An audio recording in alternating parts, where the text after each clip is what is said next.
Les trois quarts des femmes travaillent parce qu'elles sont obligées de travailler, et il y a beaucoup de femmes qui aimeraient pouvoir rester au foyer, mais aujourd'hui on ne peut plus faire vivre une famille avec un seul salaire, et qu'il faut 2 salaires, et si ça a bougé, c'est pas parce que les hommes et les femmes ont fait bouger les choses, c'est parce que les rapports de production et la société a bougé, qu'il y a eu le développement du secteur tertiaire, qui sont des emplois de bureau profondément unisexes, et qu'on a mis les femmes au travail parce qu'on les payait moins cher, et qu'elles pouvaient faire des travaux qu'elles n'auraient pas pu faire dans l'agriculture, par exemple, précédemment, secteur primaire et secondaire. Et ça, c'est remettre les choses à leur place.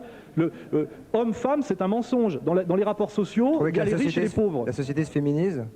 Que la société se féminise, ça veut dire tout ce débat, c'est que féminiser la société, c'est cacher le politique, toujours. C'est toujours ramener tout à des rapports de séduction, des rapports, de rapports homme-femme en tant que sexuels et psychologiques. Or, le problème de la politique, c'est que c'est pas l'amour, c'est le partage du travail et des richesses. Et là, on est au-delà du problème de savoir si c'est les hommes ou les femmes. Le problème, c'est de savoir si c'est les riches ou les pauvres, les exploiteurs et les exploités. Or, les 3 quarts des féministes sont des exploiteuses, en plus d'être des femmes. Et elles ont bourgeoises de gauche et exploiteuses, voilà. Ça fait beaucoup pour vous. Elles ont beaucoup plus de pouvoir qu'un homme machiste musulman qui a été travailleur immigré pendant 30 ans et qui a passé sa vie au Sonacotra. Vous voyez ce que je veux dire ? Il faut remettre les choses à leur place. Hein ? Voilà. L'homme et la femme ne sont pas des catégories sociales. Voilà.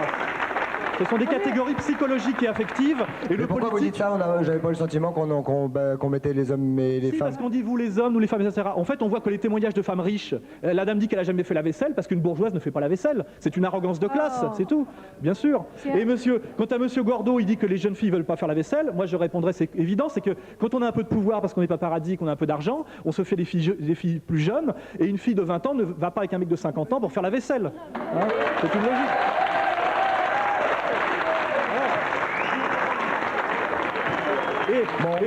Et si dans le temps les femmes faisaient la vaisselle, c'est parce que les hommes de leur côté assumaient le bricolage, le bois, le charbon, la réparation du toit de la maison, et qu'effectivement aujourd'hui on vit dans des immeubles avec du chauffage au sol, etc. Et que les mecs ne font plus grand chose d'autre que de boire de la bière et de regarder le foot, et donc les femmes ne voient pas pourquoi elles feraient la vaisselle, puisqu'ils font plus le bricolage.